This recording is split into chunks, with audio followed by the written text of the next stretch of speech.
On va se gêner, bonjour et bienvenue sur Europe 1 jusqu'à 18h. Vous allez aujourd'hui passer 1h30 en compagnie de Virginie de Closade.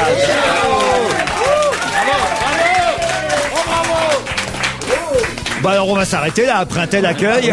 On n'aura pas mieux. Jean-Luc Lemoyne. Maman. Jérôme Bonaldi. Et Roger Zabel. Quelle ambiance! On est 10 000. Il faut dire qu'à Europe 1, il y a une ambiance depuis ce matin ici, et il est encore là dans les couloirs, le fantôme de Valéry Giscard d'Estaing. Vous l'avez entendu chez El Kabbach, c'est formidable ce qu'il raconte dans son bouquin. Ce qui est le plus rigolo, c'est quand effectivement il appelle, il l'a encore raconté, et c'est décrit dans le livre, quand il appelle la permanence de François Mitterrand et surtout celle de Jacques Chirac pour savoir pour qui il faut voter. Et on lui répond à la permanence de Chirac, faut voter Mitterrand. Et il raconte, ça c'est quand même extraordinaire, qu'il appelle Giscard sans dire que c'est Giscard. Il dit « J'ai appelé la permanence de Jacques Chirac en maquillant ma voix. » Il s'est fait passer par Monsieur Ledoux, comme la fesse. Et ça, je voudrais savoir comment Giscard arrive à maquiller sa voix. Avec un petit air d'accordéon derrière. Ah, c'est terrible, aussi, il l'a tout de suite. Et à la fin, il termine par. Giscard qui fait des imitations, ça, je voudrais voir ça. Ils ont dit, on t'a reconnu, Thierry Le Luron.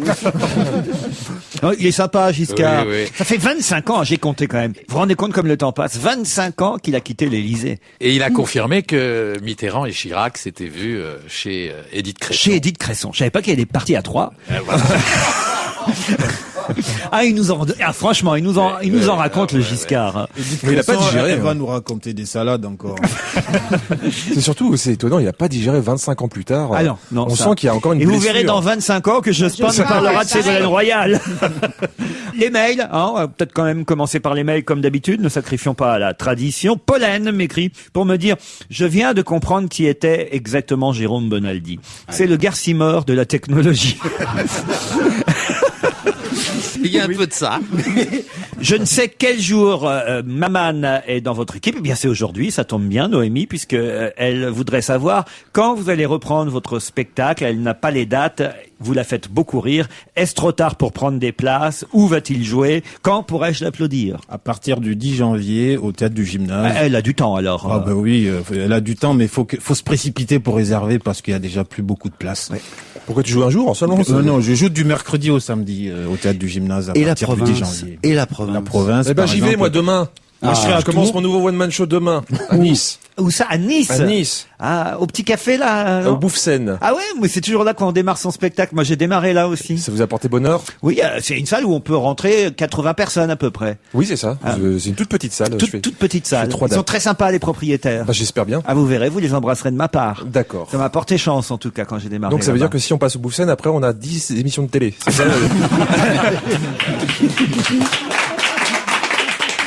Mademoiselle de Closade devrait réfléchir avant de parler, écrit Robert. Lionel Richie, qu'elle a critiqué l'autre jour, est un Ah, le mec, il has-been, s'y tienne. a-t-elle dit. Alors franchement, c'est pas bien. Quand on connaît les Américains, franchement, c'est pas très grave qu'il soit has-been là-bas, car Woody Allen n'est pas aimé non plus aux États-Unis et il est formidable. Je suis désolée si ça gêne les gens, mais c'est fou de réagir à ce point pour Lionel Richie. Achetez vos places, allez le voir, achetez son album, et on verra s'il est has-been en France aussi ou pas. Virginie de Closade est plus que charmante. Je serais enchanté de l'inviter Enfin. chez moi pour écouter avec elle les albums des Commodores.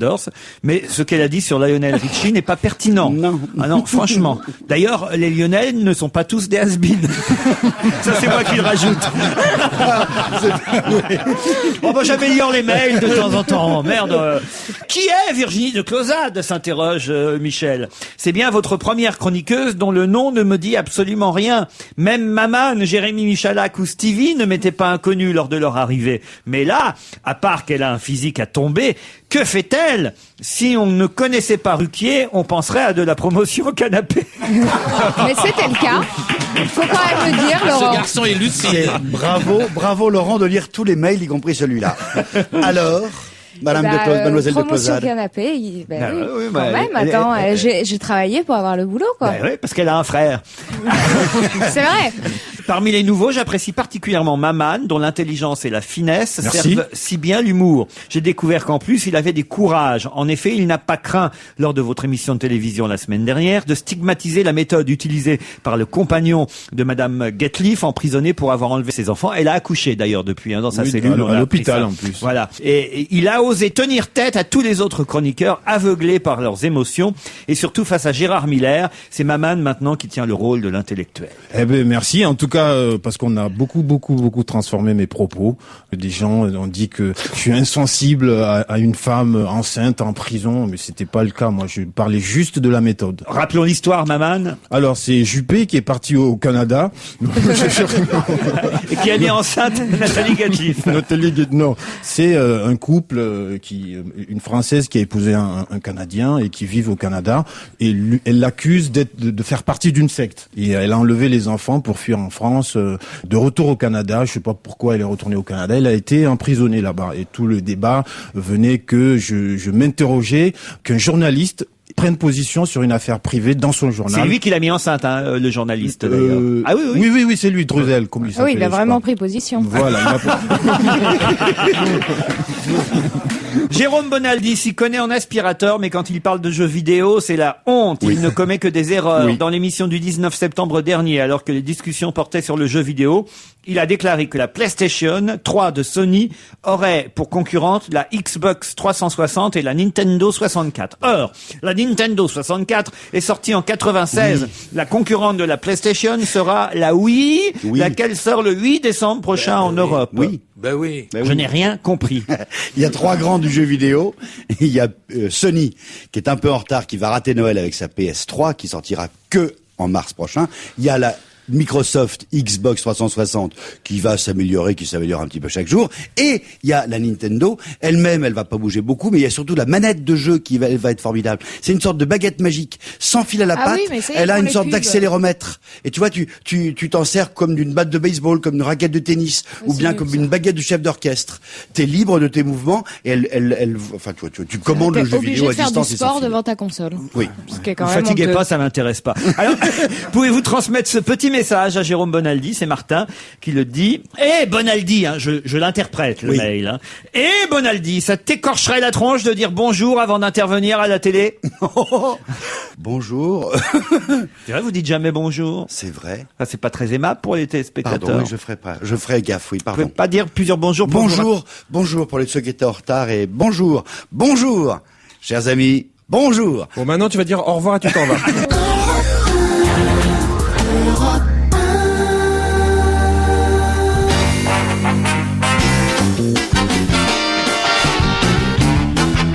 Virginie de Closade, Jean-Luc Lemoyne, Maman, Roger Zabel, Jérôme Bonaldi. Bon, alors parlons de l'info du jour. C'est Libé, d'ailleurs Michel Grossier le soulignait dans sa revue de presse ce matin sur Europe. Libé qui a réagi le plus promptement en mettant en sa une le renoncement de Lionel Jospin qui jette l'éponge ou qui jette le gant selon les titres des journaux. Ça s'est passé dans un restaurant du 18e arrondissement hier soir. Je sais pas, ça devait pas être bon. Il a dit je renonce. Non, mais c'est quand même curieux de renoncer maintenant parce que quand même il a tout fait pour... C'était curieux de revenir surtout. Et si c'était un dernier rappel comme ça? Oui, genre, il fait ça en partir et qu'on le rappelle. J'ai pensé ça, genre, oui, allez insister un petit peu. Oui, c'est ça. Allez, sinon je m'en vais, hein. Non, mais... Je suis vraiment parti. Je suis loin. Là, il rêve un peu alors là dans ce cas-là. Alors, en tout cas, c'est une vraie victoire pour Ségolène Royal. Je suis même pas sûr qu'elle va rentrer de Dakar. Elle doit fêter ça là-bas. Oui, je pensais. Non, mais c'est ça, on lui a dit en fait que s'il se prenait une claque par Ségolène, ce serait terrible pour lui. Oui. Non, mais c'est ça, mais enfin, il a l'habitude pourtant. Il a eu confirmation que Strauss-Kahn ne se désisterait pas pour lui. C'est ça, il y a personne qui a voulu laisser sa place. En tout cas, ça prouve que les marabouts sénégalais sont très forts, surtout celui que Ségolène a vu là.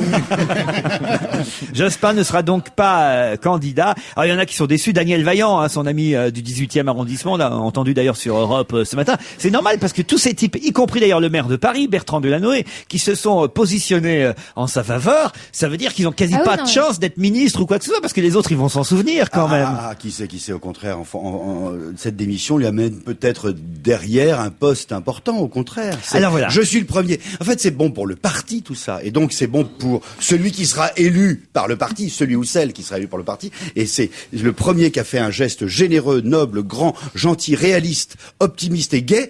Il va être récompensé. Et est-ce que vous croyez que Ségolène Royal va l'appeler en lui disant, maintenant Lionel, viens avec moi, j'ai besoin de toi? Oui. Moi, je pense je crois pas du tout. Mais ce serait bien de sa part, quand même. Non? Oui. Ce serait noble. Ça serait pour blinder aussi sa candidature. Parce que si elle a Jospin en plus, là, c'est fini. Il y a plus de combat à gauche. Ah oui. C'est surtout ceux qui soutenaient Jospin, qui, depuis hier, demandaient à tout le monde, c'est quoi le numéro de Ségolène? Mais c'est vrai que moi, ce qui m'inquiète, c'est quand vous dites que Delanoë aura plus d'espoir. Vous imaginez s'il est désespéré, il va encore nous construire des couloirs de bus? Parce qu'à chaque fois, c'est pour se consoler un petit peu. Non, mais va peut-être renaître l'idée américaine du ticket. Oui, il va à deux. Oui, ils vont peut-être se remettre en question, évoluer, se poser les bonnes questions. On sait jamais, ça peut arriver. Et on attend. Vont-ils soutenir aussi? C'est ça qui est important. Les jospinistes? Oui. Ah, mais Jospin, à tous les coups, il va dire que du coup, il prend pas parti. Ah oui, vous pensez? À chaque fois. Mais ouais, franchement, c'est déjà ce qu'il avait fait la dernière fois. Il abandonne les gens quand même. C'est complètement surréaliste de faire ça. Il abandonne le navire à chaque fois. C'est le surnom de Jospin, le Parti socialiste. Moi, je vous trouve injuste envers Jospin. Ah oui? Franchement, parce qu'il est atypique dans la vie politique. Moi, j'étais triste ce matin en apprenant ça. C'est vrai? Parce que, oui. Moi aussi, j'ai failli pleurer. C'est la victoire des sondages, quoi, sur vraiment la noblesse de la politique. Oui, mais alors là, je vous arrête, mon cher Maman, parce que j'ai lu un papier très intéressant la semaine dernière, parce qu'il y a des déclarations des hommes politiques, Jospin à propos des sondages, en disant faut pas y croire. Claude Allègre, qui est son conseiller bras droit, qui dit oui, vous comprenez, ce sont les sondages qui font Ségolène Royal. Or, j'ai appris dans la presse il y a quelques jours que Lionel Jospin a été le premier en 1995, car personne ne s'attendait à ce que ce soit lui qui serait à l'époque, souvenez-vous, le candidat socialiste. On cherchait un candidat en 95 pour contrer Chirac, et c'est Jospin qui est revenu du diable Vauvert, comme aurait dit Thierry Roland ou Léon Zitrone quand il commentait le sport. Jospin est revenu alors que déjà il avait abandonné, on s'en souvient pas, mais Jospin avait déjà abandonné la politique à cette époque-là. Il avait dit je me retire de la vie politique française. Il voulait être ambassadeur. Et voilà, exactement. Puis il est revenu en 95. Et vous savez pourquoi il est revenu en 95? Parce que les sondages lui étaient favorables. Non mais c'est. Une mémoire d'éléphant. Il fait peut-être partie des gens qui ont une trouille panique dès qu'il s'agit de rentrer dans le concret et vraiment dans la bataille. Quoi. Il y a des gens qui il fait surtout partie des gens qui n'aiment pas les sondages quand ils leur sont pas favorables. C'est ça. On sait pas tout. Peut-être qu'il a appelé le PS en Basque-en-Savoie. On lui a dit votez Chirac. Parlons-nous.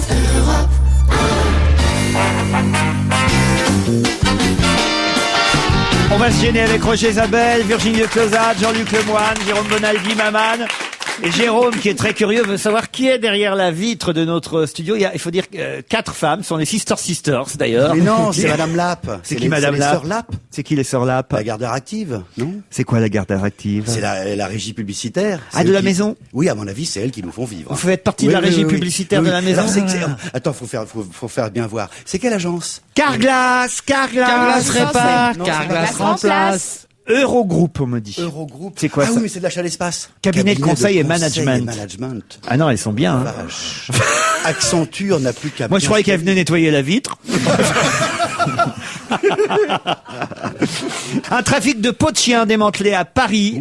Vous avez vu ça un peu, c'est terrible, hein, parce que ça passe par la Belgique, en fait. Ce sont des pots de chiens qui viennent de Chine, des chiens élevés en Chine, qui sont ensuite, ces fourrures achetées en Belgique et qui reviennent chez nous. Non, ce que j'ai cru, c'est qu'on piquait les chiens parisiens, moi, en voyant le titre du Parisien ce matin. Ah oui. Je pensais qu'à Paris, il y avait des gens qui piquaient les chiens des mémés. Et des un manteau en caniche abricot, c'est pas très... C'est un peu moche, c'est vrai. À la limite, si quelqu'un se fait un manteau en peau de pitbull, oui. là, il a du mérite, le mec, parce qu'il faut quand même aller le chercher. Là, il faut avoir des couilles. Mais si c'est du Yorkshire, ça vaut pas le coup. Et les garder après. Le pire, c'est ceux qui font des manteaux en peau de teckel. Le nombre de teckels. Mais c'est ça, mais c'est pas rentable du tout. À part Mimimati qui s'habille en peau de teckel, je vois pas qui peut... Non, franchement. Et il tuait quoi comme chien principalement? Pourquoi il tue les chiens d'ailleurs? Pour faire des manteaux vraiment? Pour faire des manteaux. Non, vraiment, il y a des vrais manteaux qui se vendent. Je suis pour la fourrure. Ah, c'est pas vrai. La fourrure de chien, mais tu respectes rien. Mais non, mais moi ce que j'adore c'est les gens qui sont contre la fourrure, qui mettent du cuir et qui bouffent de la viande. Ouais. Oui, mais là ces chiens, moi j'ai lu qu'ils étaient dépécés vivants. Oui, les bébés phoques aussi. Mais c'est dégueulasse de le faire. Moi, mon chien, je lui demande de le faire ça lui-même. Je lui dis toujours dépêche-toi. Non mais qu'est-ce que t'en sais? Ça vient de Chine. T'étais pas là-bas. J'ai lu le Parisien. Ouais, non, mais ça, c'est les chiens jaunes qu'ils ont mangé en Corée. Enfin, il faut le dire aux Parisiens. Moi, je l'ai lu ce matin. C'est écrit que les chiens sont dépécés vivants. Ouais, mais enfin, on nous a dit ça sur les pour que le poil soit plus beau. Oui, et surtout pour que la queue remue encore derrière. Ce serait génial. Un manteau en peau de chien. Et tu crois, dès que tu croises quelqu'un que t'aimes bien, t'as la queue qui remue. Ce serait formidable. Mais c'est terrible parce que vous imaginez, les chiens, vous les voyez dans la rue. Dès qu'ils en voient un autre, ils vont se sentir les parties. Alors si t'as un manteau en peau de chien, qu'est-ce qui se passe? Oui, ben moi je trouve ça que moi je trouve que les chiens qui font ça sont finalement beaucoup plus évolués que les humains, parce que c'est vrai que développer là quand même. Je vous explique que nous, non, mais alors j'ai une vraie théorie là-dessus. Oui. Je trouve ça normal que les chiens se reniflent le cul avant de baiser. Nous, on est là, on se renifle la cape bleue. On vérifie rien. Non mais c'est pas ça. Mais moi je veux bien. Mais c'est les filles qui veulent pas que je sente avant. Faut que t'enlèves ton masque à gaz d'abord.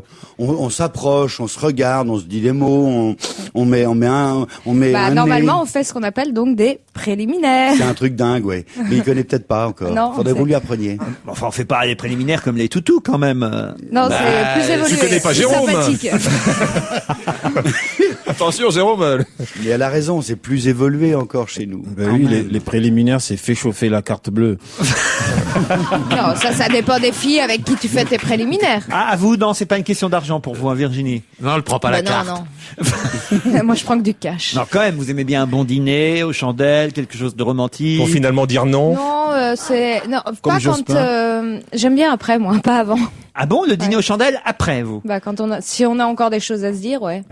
Alors là, moi, j'aime mieux vous dire que si je fais ça avant, après, je l'emmène au McDo. Hein, parce que je fais plus d'efforts, c'est fini. On quitte les manteaux de chien? Volontiers. Parfait. Pour la Joconde, hier, je crois que c'est Thomas Hervé qui le premier nous disait qu'il y avait effectivement une étude canadienne qui avait résolu le mystère de la Joconde. C'est confirmé dans toute la presse ce matin. La Joconde était bien enceinte quand Léonard de Vinci. Pourquoi ça vous fait rire? Mais non, mais à chaque fois, il y a un nouveau mystère de la Joconde. Pourquoi elle sourit comme ça? Qui est-elle enceinte? Bientôt, on va nous dire qu'elle a des ampoules aux pieds, donc c'est n'importe quoi. Ah non, mais là, cette jeune femme était en fait une maman qui venait d'accoucher, coiffée en chignon, le sein voilé d'une gaze. C'est une étude. Je comprends pas ça, le sein voilé d'une gaze. Parce que la tradition à l'époque, quand on était enceinte, c'est qu'on avait sous les vêtements une sorte de vêtement de peau en gaze, enfin une sorte de tulle très légère. Et on a retrouvé cette trace dessinée par Léonard de Vinci d'une tulle très légère, prouvant qu'elle était enceinte. Et c'est son deuxième garçon, c'est ça. Elle venait d'accoucher. Autre preuve supplémentaire, son regard ravi et ses mains sur son ventre. Elle a les mains sur le ventre en disant j'ai fait un bébé. Ça veut rien dire. Elle aurait mangé une tartiflette, c'était pareil.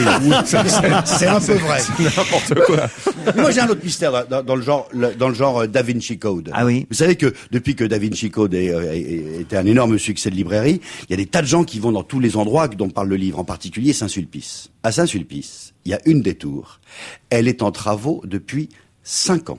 Ça fait 5 ans que une des tours, on ne peut pas l'atteindre. Elle est bâchée, échafaudage partout, on ne peut pas y aller. Pourquoi? Enquête, investigation, reportage. Non, mais attends, ils ont peut-être mis l'échafaudage, ils n'ont pas commencé les travaux. Ce serait pas la première fois qu'ils font ça. Pendant 5 ans. Troca, c'est resté combien de temps fermé? Et puis, ça fait longtemps que t'es pas venu à Paris. Il y a plein de trucs qui sont en travaux depuis 5 ans. Ah oui, il a raison, Jean-Luc. Non, c'est n'importe quoi, votre histoire, là. Ah, attendez, c'est pas le normal. Mystère. Bon, t'as une théorie ou pas? Je dis, il y a mystère. C'est intéressant de lancer comme ça des trucs sans avoir la réponse, Bonaldi. Oui, ça s'appelle la théorie du complot, j'adore ça. Ça marche à tous les coups. Bon, en tout cas, moi, je suis content de savoir que la Joconde venait d'accoucher, qu'elle sourit parce Mais je croyais qu'on n'était pas sûr de qui était la Joconde. Ah si, maintenant on sait. On disait que c'était peut-être un homme. Si c'est un homme, il peut pas être enceinte de son deuxième garçon. Hein, ça, je vous confirme. Si j'ai bien compris comment ça fonctionne. Mais là, il y a un vernis qui cachait ce détail de la gaze, ce voile de gaz qui enveloppait les femmes enceintes à l'époque. Et voilà comment les chercheurs canadiens ont résolu ce mystère de la Joconde. Qu'est-ce qui vous fait rire? Mais non, mais ça veut dire qu'il y a quand même des gens qui ont rien à foutre. de gaz. C'est vrai que les femmes enceintes, généralement, ont des gaz, mais... Ouais, alors ça, c'est fin et distingué. C'est vrai, ça, je savais pas, moi. Mais bien sûr. Ouais. Comment vous savez ça que les femmes enceintes? Parce que moi, je suis père de 2 enfants et que... C'est bien ce que tu racontes sur ta femme, en fait. Elle va être contente, là. C'est glamour. Que j'ai connu énormément de femmes enceintes. En fait, elle était pas enceinte, elle était ballonnée, c'est tout. C'était de l'aérophagie. Ça alors. Et donc ta femme t'a fait croire que c'était parce qu'elle était enceinte. Mais non, mais c'est pas une non, information. Mais l'état de femme enceinte qui est censé être naturel est en fait hyper chiant à vivre. Hein, ah oui. Racontez-nous alors. T'as fait des bébés, toi? Non, pas T'en encore. veux? Ouais. Ah, mais vous pétez quand même. Non, mais t'en veux, Ouais. Mais vous aussi, Laurent, sans enfant. Vous pouvez pas dire ça, Virginie, tu une fée. C'est vrai, c'est vrai. On n'imagine pas se faire ce genre de choses, c'est vrai, hein? Ah, pas Virginie. Bah, non, j'espère bien, je travaille mon image. Ah bah quand même. C'est le son qu'il faut travailler.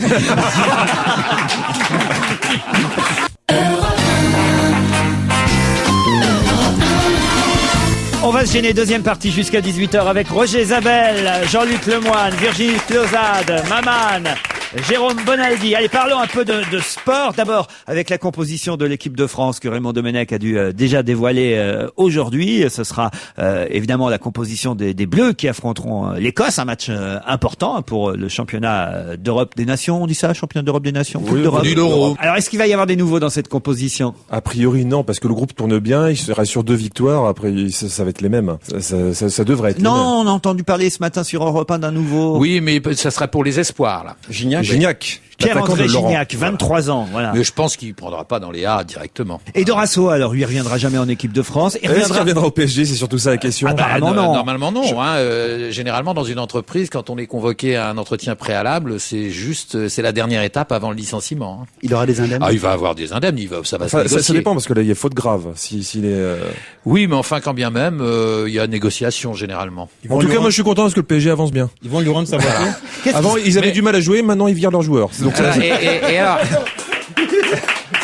Et là, j'ai appris qu'il y en avait 2 qui s'étaient battus dans les vestiaires. Oui, Mendy et Kalou. Pourquoi ils se bagarrent avec ça, pourquoi Roten et Yepes n'ont pas été retenus pour jouer la Coupe d'Europe ce soir, donc il n'y a pas grosse ambiance, j'ai l'impression. Mais pourquoi ils se bagarrent dans les vestiaires? Mais parce que ce sont des hommes. Ce sont des hommes, et puis quand tu as fait un effort et que tu es énervé, tu vois, à la fin de l'émission, peut-être qu'on va se battre simplement dans l'excitation du moment. C'est la différence avec les rugbymen, parce que moi j'ai vu le calendrier, là, eux ils s'aiment dans les vestiaires, manifestement. Oui. Alors restons au football un instant, parce que j'ai pas pu voir le match, moi, de Bordeaux hier soir, ils se sont pris 1-0. Faites-moi un petit résumé du match, Jean-Luc Lemoyne. Alors, ils ont beaucoup de mal à attaquer, puis surtout, ils ont un problème de placement. Ils ont recruté un excellent joueur qui s'appelle Yoann Mikou, qui est un très très bon joueur, mais qui est pas du tout adapté au jeu girondin. Ah oui. Donc finalement, pour Yoann Mikou, ils ont enlevé un attaquant. Oui. Ils ont enlevé un attaquant, sauf qu'il joue pas pour Yoann Mikou. Donc Yoann Mikou voit les balles passer au-dessus de sa tête, Voilà. et ils ont un attaquant en moins, donc ils marquent encore moins de buts que l'année dernière, et l'année dernière, ils en marquaient pas beaucoup. Et là aussi, il y a un vrai malaise avec Yoann Mikou qui commence à être mal vu de ses coéquipiers qui ne lui donnent plus le ballon. Donc normalement, Yoann Mikou sera transféré au Paris Saint-Germain la semaine prochaine et sera viré dans 2 semaines. Si on résume, hein. On reste dans le sport avec, alors là, une très triste nouvelle pour ceux qui s'intéressent au rallye automobile. Sébastien Loeb, le champion du monde, qui s'est fracturé le bras dans une chute en VTT. Ça veut dire qu'il ne pourra pas faire le prochain rallye et que peut-être il sera pas champion du monde. Si, il a beaucoup d'avance. Il y a encore 4 rallyes à disputer dans le championnat. Enfin, si jamais son bras est fracturé, on peut pas tenir un volant avec. Je pense que s'il devrait être rétabli d'ici un petit mois, et dans un mois il pourra courir, et même d'une main, à mon avis, il peut terminer, puisque il faudrait qu'il ne marque que 5 points si son adversaire direct gagnait les 4 derniers rallyes. Quand même, c'est pas très malin de faire du VTT pendant ses loisirs quand on est sportif. Oui, mais en même temps, ça sert à entretenir la forme physique. Et pour faire du rallye, il faut avoir une forme physique de haut niveau. Et faut faire du VTT pour savoir bien conduire une voiture. Non, mais il faut faire de l'exercice physique. Bon, alors effectivement, il pourrait faire autre chose de moins dangereux, mais bon, à ce moment-là, on peut plus faire bien grand-chose. vivre, Laurent. Pardon. Il y a eu, je sais pas combien de fois, des accidents un peu idiots. On se rappelle, c'était le gardien de l'équipe d'Espagne avant le mondial, il y a maintenant 6 ans, 4 ans et quelques. Il est dans sa salle de bain. Il y a on va dire 5. 5, allez 5. Il y a une bouteille de parfum qui tombe dans sa salle de bain. Il veut l'amortir pour pas la casser. Il met son pied cassé, il a jamais fait le mondial. Donc c'est toujours des accidents idiots de toute façon. Ah oui. Et c'est vrai que là, le VTT, il faut bien qu'il vive, le pauvre Sébastien Loeb. C'est marrant, ça, d'ailleurs, cette folie du VTT, le vélo tout-terrain, parce que... Non, c'est une mode qui en Suisse, en plus. Oui, il habite en Suisse, comme beaucoup de sportifs de haut niveau français. Ah oui. Oui, on sait pas trop pourquoi, d'ailleurs. C'est pas que des sportifs. C'est pour le bon air. C'est pour le chocolat suisse. Non, c'est parce que, Genève est une ville hyper chouette à vivre. Ah oui? Vous n'aimez pas Genève? Genève by night, c'est moi je connais Genève by night. Geneviève by night. Ah non, j'ai joué pas mal de temps à Genève et c'est très chaud la nuit, Genève. Ah oui? C'est la folie. Il faut vous nous donner les adresses parce que là, visiblement, on n'a pas les mêmes. Ah bah alors, peut-être c'était pas à Genève. Barcelone, je confonds toujours. Bizarre. Bon alors, on était quand même triste pour... Il est mignon, je trouve, Sébastien Loeb. Ah ouais. Il a un peu l'air de Russell Crowe. Pardon? Il ressemble un peu à Russell Crowe. À Russell Crowe. Ouais. C'est Gladiateur, c'est Ouais. ça, mais je le voyais pas bien au Stade de C'est France. un champion hors norme. Hein. C'était un champion de gymnastique au départ. Ah oui. Sébastien Loeb, c'était un des espoirs de la gymnastique française. Vous avez vu d'ailleurs à propos de voitures que Madame Corinne Lepage, quand même spécialiste de l'environnement, nous dit partout dans la presse ce matin que c'est une escroquerie cette histoire du biocarburant, des pompes vertes. On en a beaucoup parlé hier, de l'éthanol qui sera vendu 0,80 euros qui disent le litre. Pardon. attends. Ouais, ça sera vendu 80 centimes d'euros. T'as un peu abusé de l'éthanol, toi. Elle dit, Madame Lepage, c'est bien pour les céréaliers, mais pas Oui. pour l'écologie. En fait, ce sont les gros agriculteurs qui vont encore profiter de cette affaire. Évidemment, ouais, le bilan écologique, le bilan énergétique, on appelle l'analyse du cycle de vie, l'ACV, de l'éthanol, c'est pas bien. C'est pas bien du tout. C'est-à-dire du que tout, quoi? même. Ça pollue? Oui. Le bilan complet, quand tu reprends du début, c'est-à-dire du moment où tu plantes la graine, tu te la fais pousser, tu mets des engrais, tu mets des tracteurs qui consomment de l'essence et du fuel, et puis des intrants, des phytosanitaires, des pesticides, et après il faut le traiter, il faut le mettre dans les usines qui consomment évidemment et qui font du CO2 évidemment, et puis après c'est à la pompe. Le bilan énergétique total, il est négatif. Il faut sans doute peut-être, Corinne dit, elle a peut-être raison, qu'il faut plus d'1 litre d'essence. Tu l'appelles Corinne, toi? Corinne, vous êtes Ouais. pote? Corinne Lepage. Mais elle a au moins le courage de dire les choses. Mais c'est pire plutôt que les Mais L'essence. alors, ça veut dire que tout le travail que Alain Alain Prost a fait et tout le rapport qu'il a rendu, il a travaillé pendant plus d'1 an là-dessus, c'est complètement naze. Il y a deux choses. Il y a ce qui fait de l'essence, ce qu'on appelle le d'éthanol, et ce qui fait du diesel, ce qu'on appelle le diester. Le diester est beaucoup plus intéressant, beaucoup plus prometteur. Et ben, bizarrement, nous, on fait de l'éthanol. Pourquoi? Parce que les céréaliers font des produits qui font de l'éthanol, qui font de l'essence. Et ça, c'est un peu embêtant. Elle a raison, c'est surtout les céréaliers qui vont gagner. Ce qui est terrible quand même maintenant qu'on sait qu'on va pouvoir rouler avec de la betterave, ça, j'ai entendu des parents amenant leurs enfants à l'école et leur dire surtout à la cantine, tu manges pas les betteraves, tu les ramènes à la maison. Mais c'est déjà le cas, hein. Tu jettes pas l'huile de friture, tu le ramènes. C'est comme les petits Bretons à qui leurs parents disaient pendant longtemps, si tu vas à la plage, ramène un jerrycan. Oui, c'est pas, Mais c'est que ça. Mais c'est ce qui va se passer.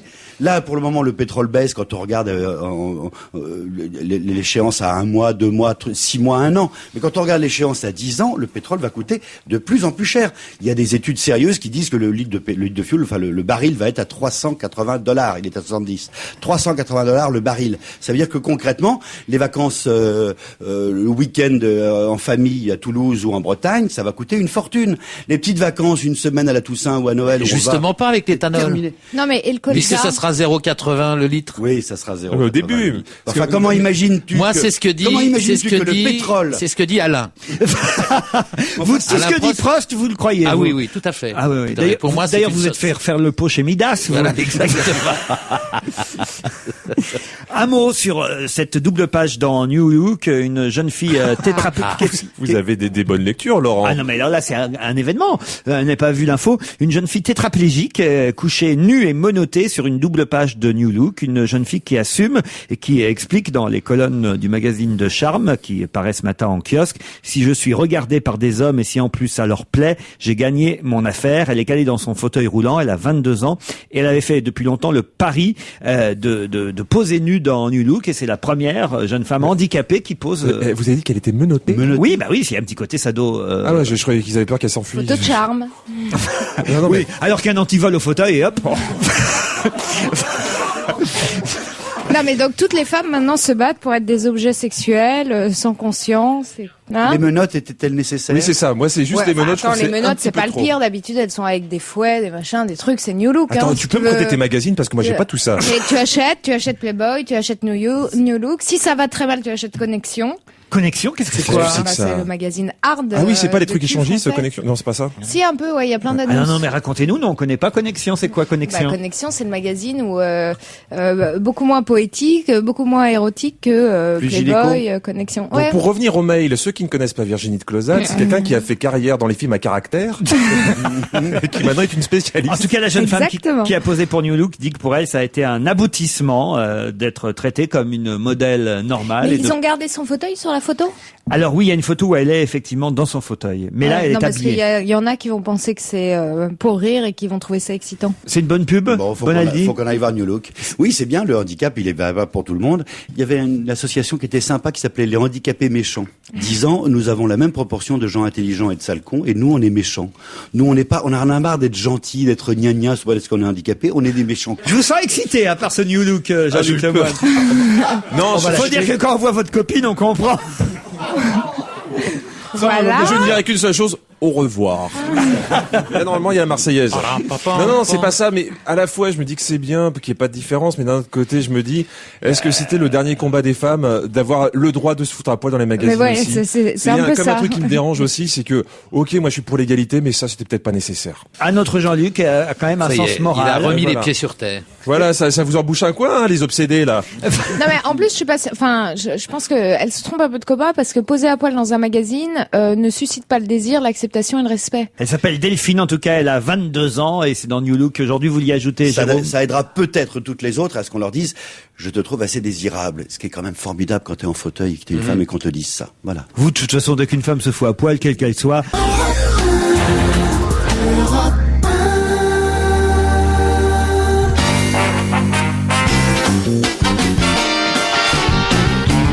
On va se gêner toujours avec Jean-Luc Lemoyne, Maman, Jérôme Bonaldi, Roger Zabel, Virginie de Closade. Et vous savez, la Bulgarie et la Roumanie devraient être normalement les 27e et 28 pays à rejoindre l'Europe en 2007. Voilà pourquoi nous avons décidé d'envoyer notre correspondant spécial, Jean-François Derek. Vous faites tout ce que vous pouvez pour l'éloigner au maximum de vous, en fait. Hein. En Bulgarie, eh oui. Vous êtes bien en Bulgarie, Jean-François? Oui, bonjour Laurent, bonjour à tous. Eh bien, effectivement, je suis en Bulgarie, car, comme vous venez de le dire, ce seront les prochains États à rejoindre l'Europe en 2007. Alors, faut-il le craindre ou s'en réjouir? Alors là, vous posez la bonne question. Alors, selon Monsieur Barroso, qui est, vous le savez, le président de la Commission européenne que j'ai rencontré avant mon départ, il faut s'en réjouir. Bientôt, m'a-t-il dit, nous pourrons rouler en voiture bulgare, photographier avec des appareils photo roumains, et ça, c'est formidable. Enfin, c'est selon Monsieur Barroso, bien sûr. Vous qui êtes sur le terrain là-bas, quel est votre sentiment à vous, Jean-François Derek? Bon, écoutez, moi, je suis juste envoyé spécial. Alors, effectivement, on a toujours peur de ce qu'on ne connaît pas. Je vais donc essayer de vous faire découvrir nos nouveaux amis. Ah! La Bulgarie est un pays riche de culture qui a su s'adapter à l'Europe nouvelle sans renier ses traditions. Vous me faites un dépliant touristique, là. Arrêtez de lire le dépliant de l'Office du tourisme et faites-nous vraiment découvrir la vraie Bulgarie. Vous êtes à Sofia? Ah, non, pas du tout. Je suis à Zbruj. Un charmant petit village à 3 jours de mulet de Sofia, car effectivement, je préfère vous faire découvrir la Bulgarie profonde. Et croyez-moi, la Bulgarie profonde, c'est profond. Mais quand même, il paraît que l'hospitalité bulgare n'est pas un vain mot, comme on dit. Effectivement, là, j'ai été accueilli dans une famille de paysans qui se sont saignés aux 4 veines pour m'offrir un repas typique. Alors, c'est quoi les spécialités bulgares? Qu'est-ce que vous avez mangé? C'est bon? Il faut goûter, hein.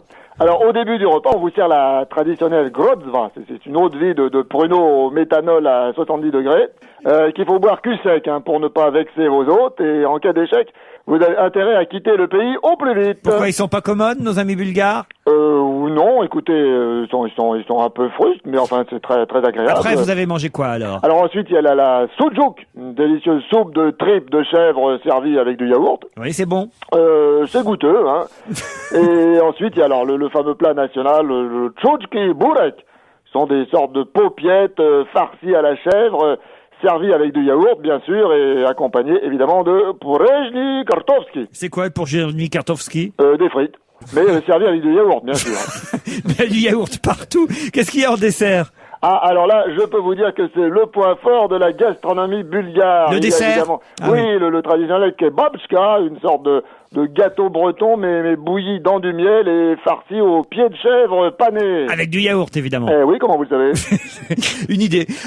Comment faites-vous pour communiquer là-bas? Parce que vous ne parlez pas le bulgare, à part oui, 2-3 chansons de Sylvie Vartan. Très bien français. Oui, ils adorent la France, alors on va se gêner, on a tout essayé, enfin toute la culture française, quoi. Ah oui. Et c'est très riche là-bas la culture. Et d'ailleurs, je ne voudrais pas vous quitter sans vous faire découvrir un peu de musique traditionnelle bulgare. Croyez-moi, ce que vous allez entendre, ce n'est pas de la musique pour touristes.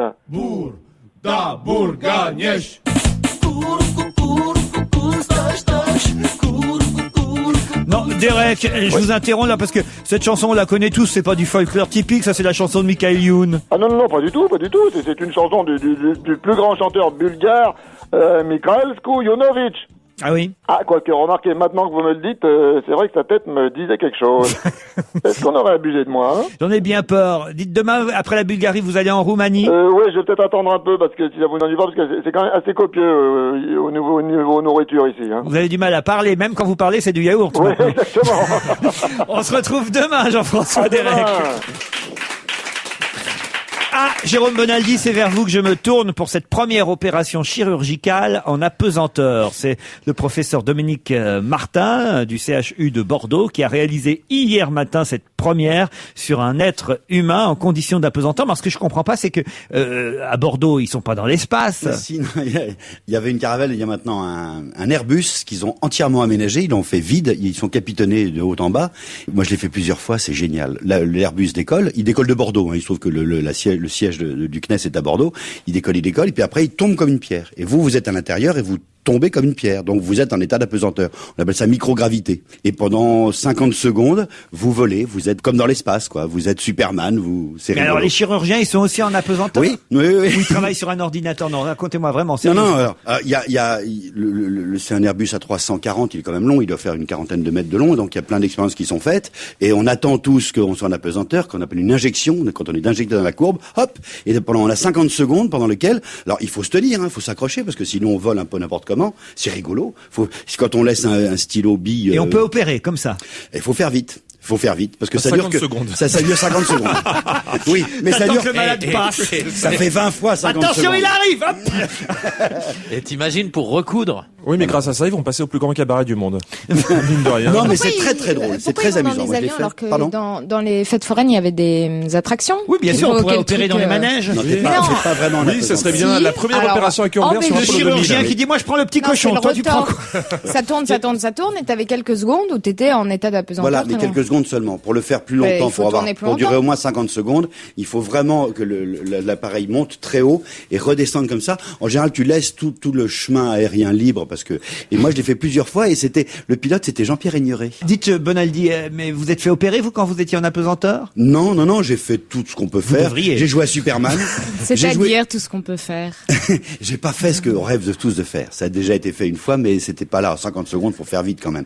Mais on joue au ballon aussi, c'est marrant. T'es très ambitieux. Alors, il y a un gage, c'est celui qui fait la balle. Mais en général, Tu te mets en boule et on te lance comme ça d'un bout à Attends, l'autre je de comprends pas. l'avion. En 50 secondes, qu'est-ce que t'as pas le temps de faire?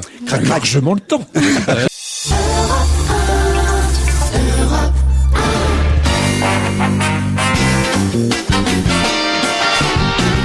On va se gêner jusqu'à 18h. Virginie de Closade, Roger Zabel, Jean-Luc Lemoyne, Maman, Jérôme Bonaldi. Un mot sur ce qui s'est passé au Tarteret. On va pas revenir sur l'opération arrestation spectacle du ministre de l'Intérieur, puisqu'on le rappelle, les journalistes, les caméramens et autres avaient été prévenus de ces arrestations. Bon, certains sont déjà devant les juges parmi les délinquants arrêtés qui avaient agressé, vous savez, deux CRS. Donc, ce qui est intéressant, c'est l'interview ce matin dans Le Parisien du maire, sénateur-maire de la ville des Tarterets, Serge Dassault, la vie honneur et patron du Figaro. J'ignorais que c'était lui d'ailleurs, le maire des Tarterets. Hein, Il dit quoi?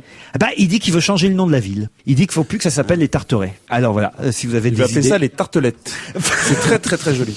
C'est pas mal comme solution contre la délinquance. Changer le nom de la ville. Oui. Businessland. Quelque chose comme ça pourrait être formidable. C'est quand même curieux quand même quand on est maire d'une ville où il y a des problèmes. La première idée qu'on a, c'est de se dire tiens, on pourrait changer le nom de la ville. C'est pas une ville, c'est un quartier, hein. Les Tarterets. Oui. Ah. C'est un quartier, c'est le nom d'une cité, en fait. Il y a le Val-Fouré alors aussi à ce moment-là. Ah, non, mais c'est vrai. Ça pourrait va le mettre.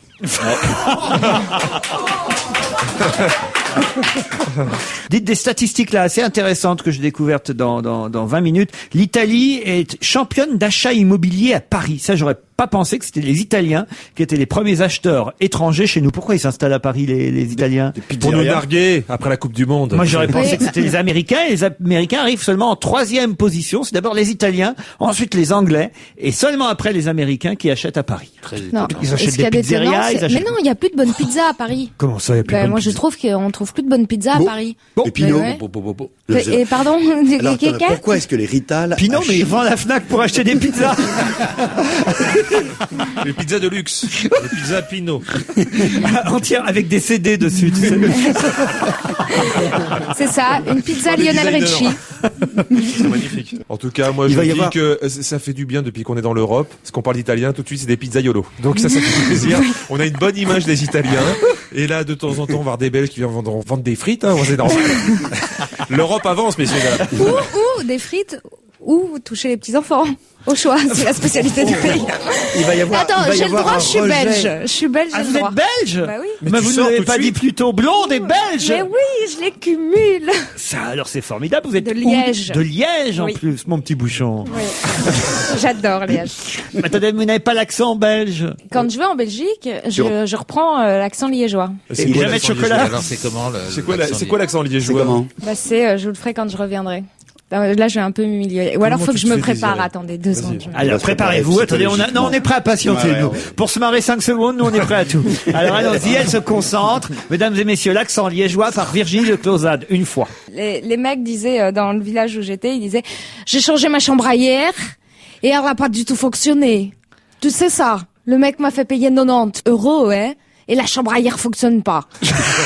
C'est bien. Ah, c'est à ça, alors. On est à Liège, là, on y est. Ça vous brise un mythe, hein. Et alors là, vous prenez une crique.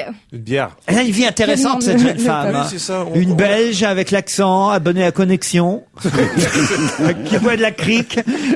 Ça casse un peu le mythe, quand même. Le personnage commence à se dessiner, au fil des semaines. Vous avez dit tout à l'heure qu'à péter. Le personnage s'effrite. Voilà. En même temps, je suis belge. Vous avez vu ce qui s'est passé en Corse, hein, 2 des 3 disparus sains et saufs, mais une femme, hélas, qu'on n'a pas retrouvée. Je croyais, moi, que les Corses connaissaient bien le maquis quand ils partaient en balade. Jérôme Bonaldi. Oui, mais au-dessus de Bastia, il y a encore des coins assez jolis où c'est encore assez sauvage. Mais c'est étonnant quand même qu'ils se soient perdus aussi facilement que ça. Enfin, c'est un peu... D'habitude, quand ils se perdent, les Corses, c'est pour pas qu'on les retrouve. Exact. Mais c'est dans mon coin en plus où ils sont paumés. C'est du côté de Chervionne, à Saint-Plucy-de-Moyenne. Ce que j'aime beaucoup, c'est Jérôme Bonaldi qui fait quand même bizarre qu'ils se soient perdus un peu comme ça. Comme tout à l'heure, l'église Saint-Sulpice, ça fait 5 ans. La théorie du complot. Mais il n'a jamais de solution, jamais de théorie. Et puis l'air de rien. C'est dans mon coin que ça c'est vrai. Vous m'emmènerez un jour dans le maquis, Jérôme? Oui. Ah oui. Il faut y aller du côté ouest, c'est plus sympa. C'est comment le maquis? Parce que moi, je connais que le sushi. D'abord, ça sent très bon. Et quand il fait chaud, très chaud, et quand il pleut, c'est magnifique. Oui. Et au printemps, il y a des petites fleurs toutes minuscules qui poussent là-bas. C'est beau, c'est plein d'odeurs. Il y a des endroits où il y a vraiment personne. Qu'est-ce que c'est beau la Corse? Mais qu'est-ce que c'est beau la Corse? Je vous jure, c'est impressionnant de beauté, de majesté, d'intelligence. C'est formidable. C'est un pays magnifique. Vous savez ce qu'on appelle maquis en Côte d'Ivoire? Non. C'est des bars en plein air ou restaurants et on mange très très bien du poulet braisé et la plupart des Ivoiriens passent leur temps dans des maquis. Parce qu'à cause de la colonie corse qui était très importante là-bas. En Côte d'Ivoire, tout à fait. Pour Corses, les jeux de hasard et tout. Les Corses ont beaucoup exporté dans la coloniale, oui. Ça alors, déjà qu'ils parlent pas, si en plus les Corses ils voient rien. Non, ils étaient... Non, mais... Internet, une forte majorité d'internautes, 61%, se disent toujours mécontents du service d'assistance technique de leur fournisseur d'accès Internet. Ouais. C'est une enquête qui paraît aujourd'hui dans le magazine 60 millions de consommateurs. C'est vrai. Ils sont scandaleux. Mais scandaleux, je pense que ça peut pousser au meurtre. Ah oui? Ils sont d'une incapacité, mais incroyable. Ils sont terribles, quoi. Déjà, tu les appelles, ils répondent pas. Ils mais moi j'appelle jamais. Pourquoi vous appelez ces services? Ça fonctionne pas. Quand on leur envoie des mails, ils répondent pas. J'ai jamais eu moi besoin d'appeler, je comprends pas. Ils en ont rien à battre que tu résilies ton abonnement. Attendez, expliquez-moi, vous appelez pourquoi? Mais parce que ça fonctionne jamais. Pardon. Par exemple, pour résilier votre abonnement. Mais pourquoi je résilier? Non mais avant de le résilier, t'as ta carte Wi-Fi qui marche pas, les chaînes sur ta télé, elles saturent, ça fonctionne jamais. Ton téléphone, tu dois refaire 25 fois le numéro. Je savais même pas qu'on pouvait appeler quelqu'un dans ces cas-là, moi. Tu dois refaire 25 fois ton numéro. Vous en savez pas finalement. Vous n'êtes pas chiant. Ils vous aiment bien Internet. Le pire, c'est que quand tu les appelles pour leur expliquer que t'es très mécontent, que tu payes et qu'il n'y a rien qui fonctionne, ils te disent que en gros ils s'en foutent parce que tu vas changer d'opérateur et tu finiras par revenir chez eux, puisque en ce moment tout le monde est en train de s'abonner, donc ils souffrent pas du tout de la concurrence. D'où l'avenir des petites boîtes qui sont en train de se multiplier en ce moment et de dépannage Internet. L'avenir est au service. Et voilà. Chez Darty et chez Boulanger, ils vont faire de plus en plus, les vendeurs vont venir maintenant se déplacer pour faire de la formation et de la hotline à domicile. l'idée toute bête Je de peux Darty. amener mon ordinateur chez mon boulanger, alors il va me réparer. Non, tu vas aller bientôt au tirage chez Darty. On te dit, c'est soit, pourquoi, admettons, 400 €, soit 450, mais je vous l'amène à domicile jusqu'à ce qu'il marche. Parce que quand Darty, c'est les gens qui font la météo, c'est ça? Oui, c'est ça. quand tu t'abonnes, t'es censé pouvoir tout faire toi-même. Il Ouais. t'envoie le truc et tout. C'est hyper compliqué à faire. Hein. Extrêmement C'est vraiment, compliqué. Faut être bachelier, c'est Ouais. dingue. Moi d'ailleurs, j'ai même pas encore monté mon ordinateur parce que je l'ai acheté chez Ikea. Alors c'est vous dire que j'en suis pas encore appelé les services. Vous Oui. allez avoir plein de mails avec ça, ça va faire jaser, parce que ça fait jaser. Genre, on pourra pas avoir plein de mails puisque ça marche pas l'ordinateur. Parlons-nous. Parlons-nous.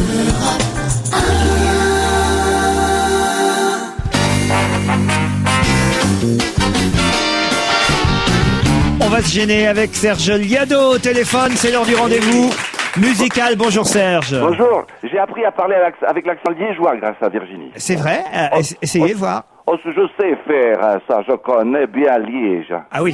Ouais, c'est ça. Hein. Ça, c'est l'accent liégeois du sud-ouest. Oh, non, Il y a pas du tout, un petit hein. relan, Il y a- mais le Il y fond a est là. beaucoup de valeureux liégeois qui nous écoutent. Faites-moi plutôt vos chansons qui se ressemblent, Serge.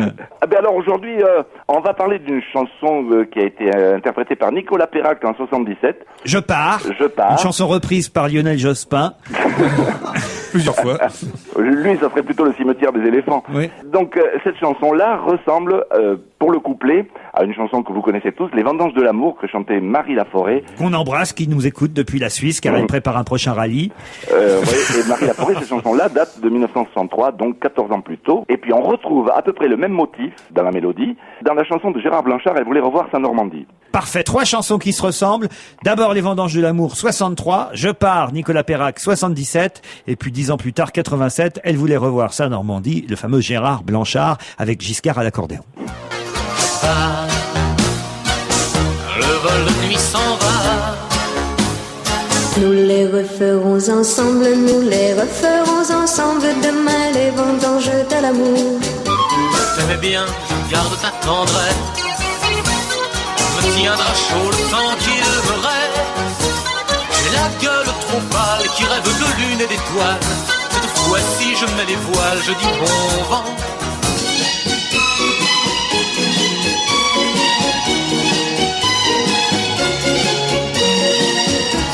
Je souffle la bougie, je me dessine une folie, les doigts croisés sur l'infini, je dis salut.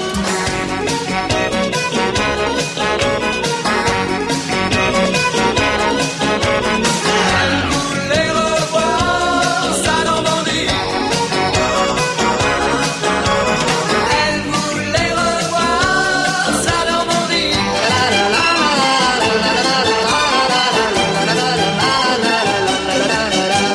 Vous chipotez, Serge Liado. Vous chipotez. Franchement, là, alors on n'est pas convaincu autour de cette table. Hein. Non, Quand même, mais quand même. faudra changer vos haut-parleurs au studio, hein.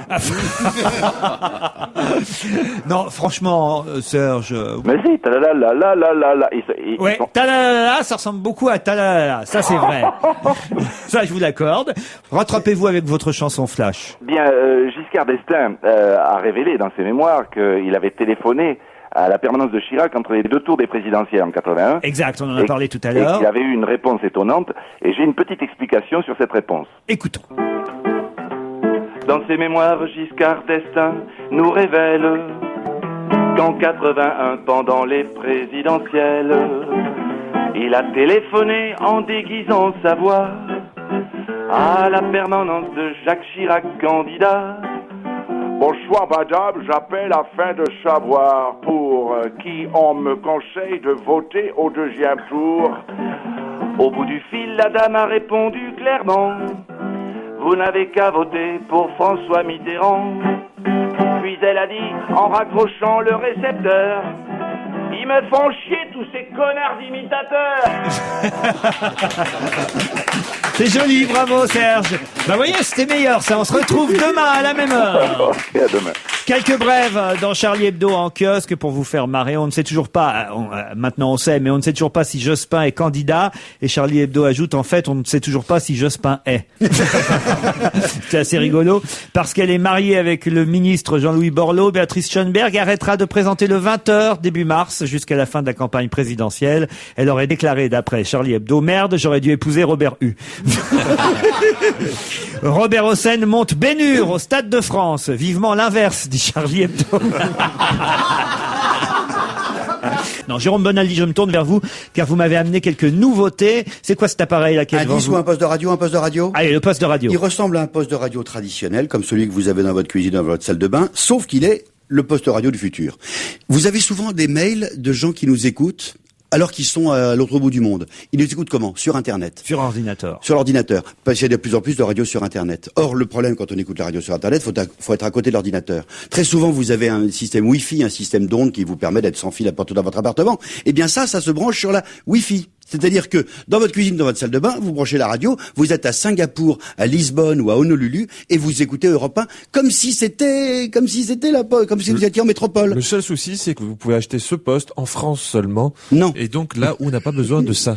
Non, mais il y a également des Bulgares qui nous écoutent et qui aimeraient bien le matin à 7h30. Voilà. En France, écoutez Radio Bulgarie. On peut Par pas exemple, le faire. là, ça peut marcher là dans le studio ? J'ai pas testé. Faut le paramétrer.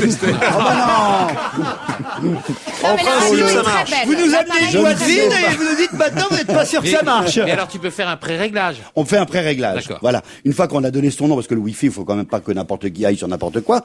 Tu as paramétré ton appareil, une fois pour toutes, et tu as 1, 2, 3, 4, 5, les 5 postes de radio. Mais également, comme c'est branché sur ton ordinateur, tu peux également avoir accès aux musiques que tu as enregistrées dans ton ordinateur, à ton Media Center. Bon, on s'en fout, ça marche pas. Ça marche bien. J'ai un disque. Ornithofuga. On dirait un médicament contre la constipation. Ouais, exactement. Non. J'y ai pensé tout de suite. Oui. C'est l'INRA qui fait ça, Institut National de la Recherche Agronomique. Ils ont enregistré le cri des oiseaux qui ont peur et qui disent en gros, les gars, il y a danger, barrons-nous.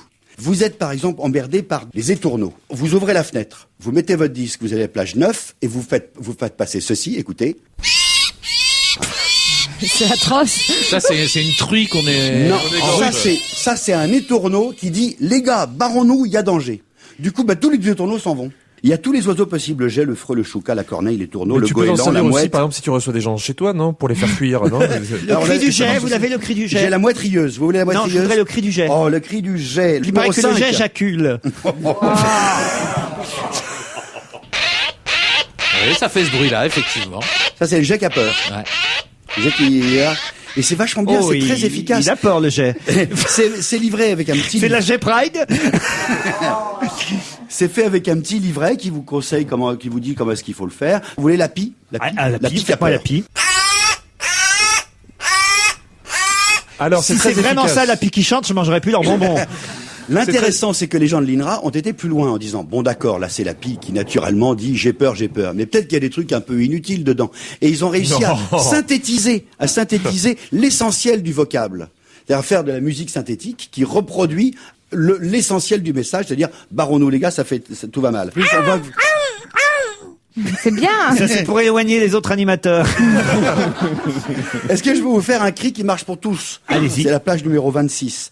Tous les oiseaux s'en vont. Tous les oiseaux, ils aiment Toute pas ce vie bruit-là. sur cette terre. Franchement, c'est idiot. Il n'y a pas besoin de se céder. Vous mettez Franck Ribéry sur le balcon. Ah non. Ils sont pas cons. Ça, c'est un cri interspécifique. Toutes les espèces d'oiseaux, ils aiment pas ça.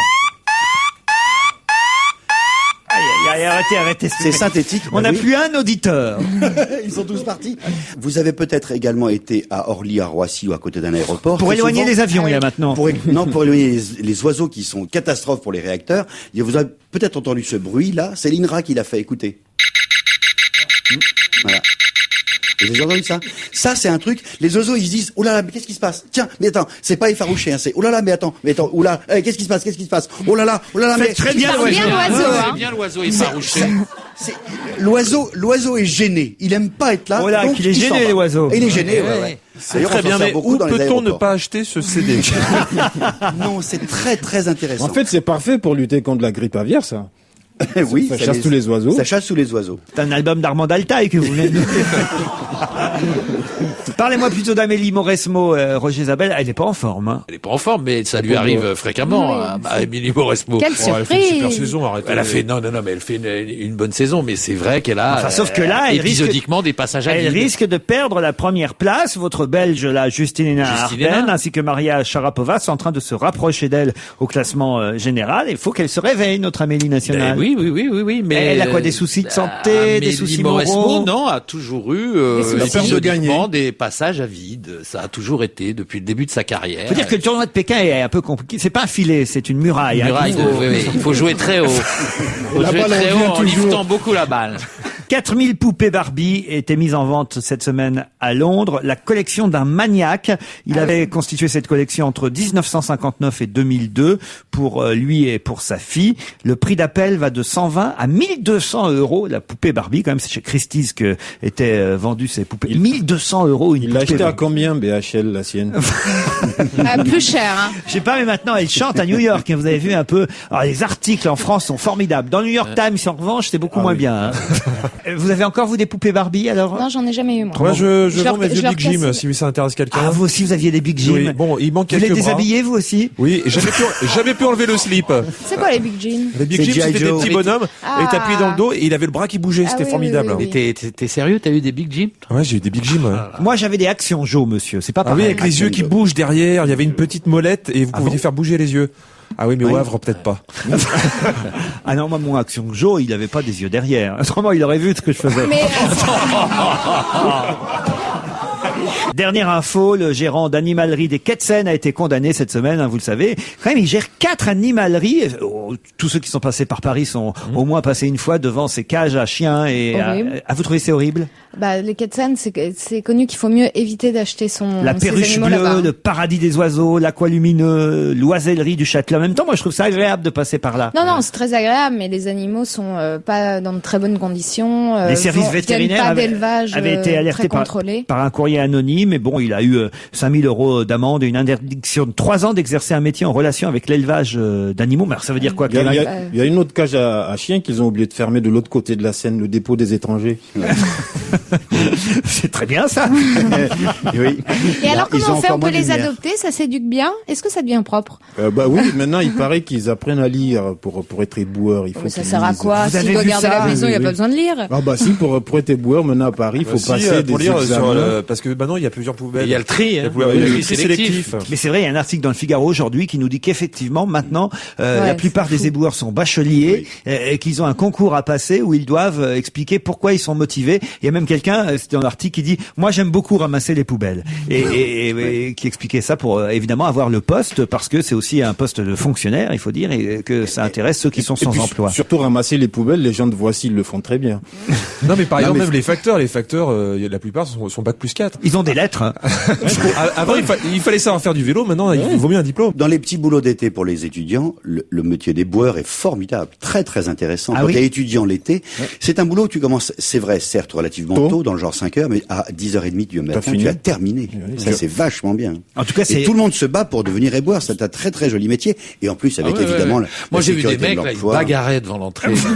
C'est n'importe quoi ce que vous nous racontez. Les gens se battent pour devenir éboueurs. Mais oui, C'est bien mais les payé, gens se hein. battent pour devenir fonctionnaires, excusez-moi, mais je vous rappelle qu'il y a 3000, pour le truc des boueurs, le truc du Figaro de ce matin, il y avait 3000 candidats pour 250 postes. C'est pire encore pour les postes de facteurs. Vous rentrez à la poste, vous verrez le nombre de candidats dingues qu'il y a. On appelle ça des camions à Ben, hein. Ben Youssef, Ben Mohamed, Ben... Non, Mais maintenant, comme ils ont imposé de savoir lire, d'avoir bac plus 2, il y aura de moins en moins de bennes, quoi. Eh ben oui, c'est exactement ce que C'est dit oui. l'article du Figaro Tout à fait, c'est pour aujourd'hui. ça. Faire des études pour être éboueur, mais en même temps, il en faut bien des éboueurs. Oui. La discrimination négative, quoi. Il y a peu de femmes éboueuses. Non, c'est un métier d'homme, semble-t-il. Mais attendez, ça doit pas être évident pour une femme comme métier. C'est costaud faudrait quand même. savoir, faut vous voulez dire. tout faire, vous voulez tout faire. Hein. Ah ben non, moi je veux pas tout faire. Il y a plein de choses que je veux pas faire du tout. Bon, tu vas descendre des poubelles déjà. Non, je les descends, mais je peux pas ramener la poubelle. Attends, elle fait 3 fois mon poids, la poubelle. Moi, j'aimais bien, c'était la poubelle qu'il y avait dans les immeubles quand j'étais petit. C'est le vide-ordure sur le palier. Ah oui, ça. C'était génial. Ça servait aussi de téléphone portable pour appeler les gens qui habitaient en bas de chez toi. Exactement, oui, ça, j'appelais les gens du rez-de-chaussée, moi. Ouais, c'est ça. J'ai dit, tiens, hop, regarde mes Et déchets puis, dans ta gueule. les gens disaient, oh, le requin, il a encore mauvaise haleine. Et les blattes, dans toute la maison, du coup, dans tout l'immeuble, les blattes. Ah oui? Bah oui. C'était pas hygiénique du tout. Comment ça, c'est pas hygiénique Mais du non, tout, parce qu'il y avait tous les déchets qui tombaient, donc du coup il y avait de la crasse, il y avait de la pourriture, donc ça amenait les insectes, et les insectes ils ressortaient par les. Il n'y avait pas de blattes chez moi, madame. C'est pour. Mais Non, non, mais c'est pour ça ils sont tous condamnés. L'hygiène fait que maintenant, on n'a plus le droit de faire des vides-ordures comme ça. Il n'y a plus de vide-ordure sur le palier. Terminé. Non, Terminé. ils sont condamnés. Dans les nouveaux immeubles, on n'a pas le droit. Ben, on est obligé Non, de et même descendre dans ces les poubelles. anciens, on les a condamnés. C'était tellement bien de pouvoir tout jeter du 5e étage. Parce que moi, j'étais au 5e étage, donc j'étais pas emmerdé par les ordures du dessus. Oui, c'est ça. C'est bien quand t'es à l'étage le plus élevé. Eh oui. Mais quand t'es au Je crois rez-de-chaussée qu'il y a et que tu tends ta main et qu'il y a un truc qui tombe dessus, Il y a des immeubles où le vide-ordure existe encore, mais on n'en fabrique plus. Et moi, dans mon nouvel appartement, il y avait un vide-ordure, il est condamné. Voilà. Mais Quoi, j'ai toujours le petit truc, mais je peux pas l'ouvrir. Et tu sais, ça fait des problèmes en plus. Normalement, tu dois jeter les poubelles dans un sac plastique. Vive le sac plastique. Mais il y a toujours des gens qui ne mettent pas dans le sac plastique. Alors ça fait de la sauce tomate qui dégouline partout et donc on s'engueule entre voisins. Oui, c'est la voisine du dessus. Il y avait de l'amiante dedans en plus. Voilà, une raison pour ne plus utiliser le vide-ordure et qui justifie qu'il soit condamné. Voilà. Parce que les discothèques ont besoin de vide-ordure à l'entrée. Je pense que je vais m'arrêter là-dessus pour aujourd'hui. On se retrouve demain à 16h30.